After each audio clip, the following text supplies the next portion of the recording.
La prière constante et unanime est un instrument précieux pour surmonter les épreuves qui peuvent survenir sur le chemin de la vie, car solidement unis à Dieu, nous le sommes aussi profondément aux autres.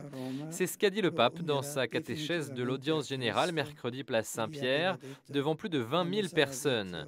Analysant l'épisode de la libération de Saint-Pierre de la prison de Jérusalem, grâce à l'ange envoyé par le Seigneur et la prière incessante de l'Église pour le premier des apôtres, Benoît XVI a rappelé qu'en prison, Pierre dort tranquillement car se sachant entouré de la prière des siens, il s'abandonne totalement dans les mains du Seigneur. Ainsi doit être notre prière, assidue, solidaire, pleine de confiance envers Dieu qui nous connaît et prend soin de nous. Moi aussi, dès les premiers moments de mon élection comme successeur de Pierre, je me suis toujours senti soutenu par la prière de l'Église, par votre prière, surtout dans les moments les plus difficiles.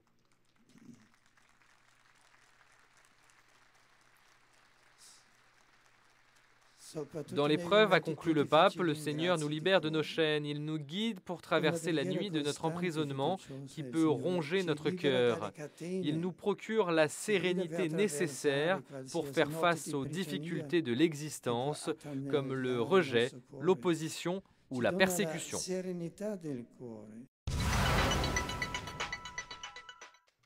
En recevant une délégation du Congrès juif latino-américain, Benoît XVI a rappelé que le Concile Vatican II a pris une position sans équivoque contre l'antisémitisme, ouvrant au dialogue théologique entre l'Église et le monde juif.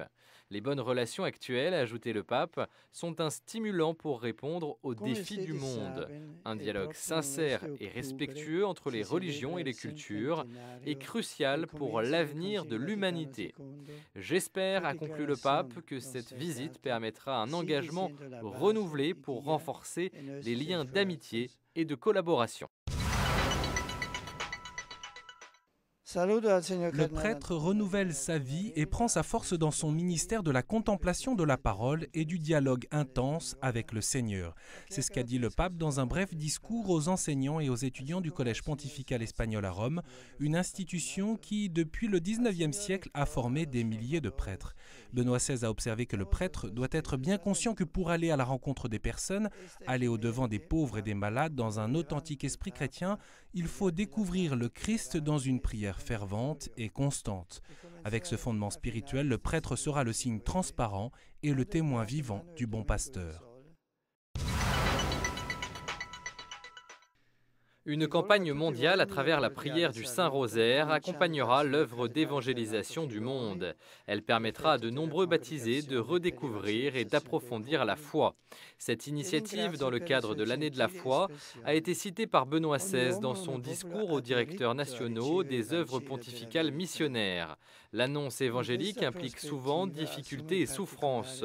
Le royaume de Dieu grandit souvent dans ce monde au prix du sang de ses serviteurs. Aujourd'hui comme hier, prophétique et libérateur, le message du Christ ne peut se soumettre à la logique du monde. Il est la semence d'une nouvelle humanité en marche qui n'atteindra sa plénitude qu'à la fin des temps. L'Église ne se décourage pas, a ajouté le pape, et le martyre de tant de témoins du Christ est le signe qui est envoyé au monde.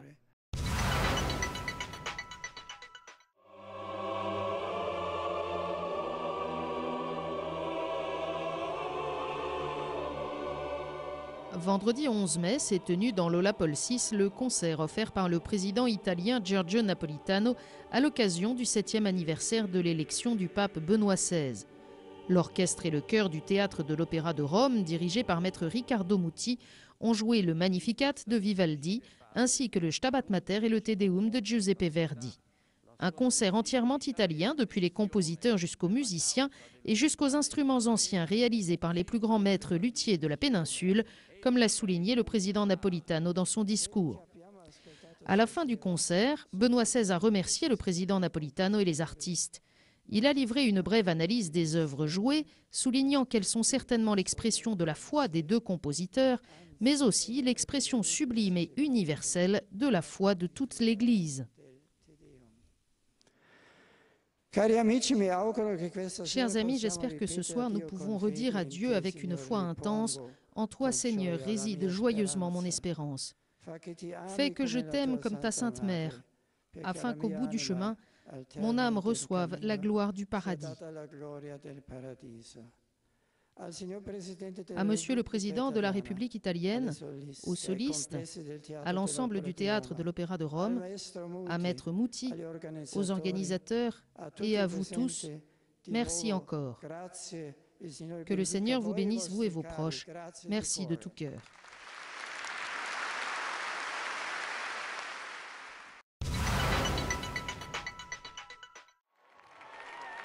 Soyez le levain dans la société, soyez des chrétiens présents, engagés et cohérents. C'est l'invitation forte que Benoît XVI a adressée aux 30 000 fidèles d'Arezzo qui ont participé à la messe dominicale célébrée au parc du Prato au cours de son premier voyage en Italie de l'année 2012 et premier en Toscane.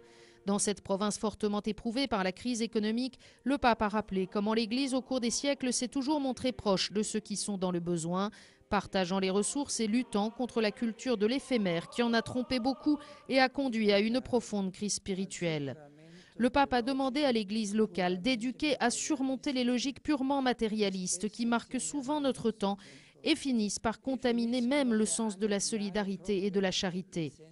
Rappelant que l'Église italienne a engagé une décennie de travail et de réflexion sur l'éducation, Benoît XVI s'est ensuite demandé, dans cette région qui fut le berceau de la Renaissance, quelle vision de l'homme nous sommes en train de développer pour les générations futures.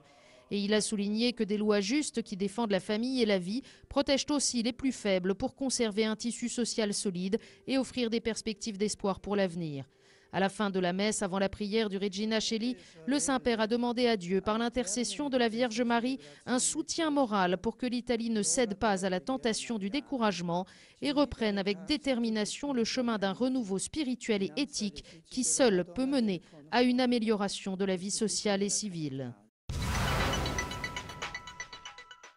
Aujourd'hui, il y a un besoin particulier que le service de l'Église au monde s'exprime par des fidèles laïcs éclairés, capables d'œuvrer dans la cité de l'homme avec la volonté de servir au-delà des intérêts privés, au-delà des visions partisanes. C'est le cœur du discours de Benoît XVI aux habitants de San Sepolcro rencontrés ce dimanche 13 mai au soir, à la fin de sa première visite en Toscane. Dans la cité qui célèbre le millénaire de sa fondation, le pape est d'abord entré dans la cathédrale et a prié dans la chapelle de la Sainte Face, au pied du crucifix, cette imposante sculpture en bois de la période carolingienne. Ensuite, sur la place Torre di Berta, il a souligné que ce village est né comme une nouvelle Jérusalem, cité de la justice et de la paix, et il a rappelé à ses habitants que le bien commun compte davantage que le bien singulier. Le Saint-Père a ainsi invité les chrétiens à apporter leur contribution à la naissance d'une nouvelle éthique publique. Face à la méfiance envers l'engagement social et politique, les chrétiens, spécialement les jeunes, sont appelés à opposer l'engagement et l'amour pour la responsabilité. Aux jeunes, j'adresse l'invitation à toujours penser en grand. Ayez le courage d'oser. Soyez prêts à donner une nouvelle saveur à la société civile avec le sel de l'honnêteté et de l'altruisme désintéressé. La présence de la cathédrale au centre de votre cité, a encore expliqué le pape, constitue un appel fort à diriger les yeux vers le ciel dans une tension continue vers les valeurs spirituelles et vers la communion avec Dieu qui n'emprisonne pas votre quotidien mais l'oriente et le fait vivre de manière encore plus intense. Benoît XVI a rejoint San Sepolcro directement depuis Arezzo parce que son hélicoptère n'a pas pu se poser au sanctuaire de la Verna en raison des intempéries. Dans un message envoyé aux frères et aux clarisses rassemblés dans le sanctuaire franciscain, le pape a écrit ces mots « Ne vous contentez pas de vous déclarer chrétien pour être chrétien, ou même d'essayer de faire les œuvres du bien. Il faut se conformer à Jésus comme un lent et progressif engagement à transformer votre propre existence. » Bonjour, le pape, évêque de Rome, mais aussi primat d'Italie, effectue chaque année plusieurs déplacements dans la péninsule italienne. Et dimanche, Benoît XVI était en Toscane, à Arezzo, à San Sepolcro, et ce qu'il y a dit est loin de ne concerner que les habitants de ces deux villes du cœur de l'Italie. Son discours va d'ailleurs, vous allez le constater, bien au-delà des seules frontières du pays. Le pape a prononcé ainsi des paroles éminemment politiques, mais avec la finesse qui le caractérise. Dimanche matin, à Arezzo, il a célébré la messe devant le président du Conseil, Mario Monti, et plusieurs autres ministres. Et le pape a reconnu la complexité des problèmes du pays, la difficulté de trouver des solutions pour sortir de la crise. Alors, après un appel à la solidarité, il a invité à ne pas céder aux logiques purement matérialistes, à rejeter la culture de l'éphémère qui, a-t-il dit, a leurré tant de personnes et causé, on le sait, une profonde crise spirituelle. Ce discours très politique, eh bien Benoît XVI l'a poursuivi dans l'après-midi à San-Sepolcro. Il a appelé les catholiques à apporter leur contribution à la création, à la naissance d'une nouvelle éthique publique. Pour cela, le pape, et ce sont ses mots, a souhaité des laïcs éclairés, des hommes, des femmes capables de servir au-delà de leurs propres intérêts, au-delà des visions partisanes. Et puis, il a mis en garde devant un sentiment diffus, la défiance à l'égard de l'engagement politique ou social.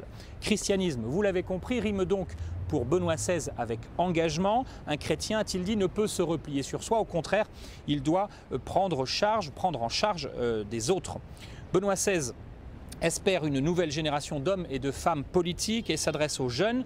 Ayez, leur a-t-il lancé à San-Sepolcro, ayez le courage d'oser. Et le pape les a invités à donner une nouvelle saveur à la société civile avec, a-t-il dit, le sel de l'honnêteté et l'altruisme désintéressé. Des mots prononcés, on le sait, dans un pays guidé par un gouvernement technique depuis plusieurs mois, alors qu'à droite et à gauche, la politique est en crise. Il y a une semaine, par ailleurs, des élections municipales dans plusieurs villes de la péninsule ont été marquées par une forte abstention et surtout par un détachement des partis traditionnels de gouvernement. Ici comme ailleurs, Benoît XVI a compris qu'il fallait encourager les catholiques à entrer en politique. Je vous dis à la semaine prochaine.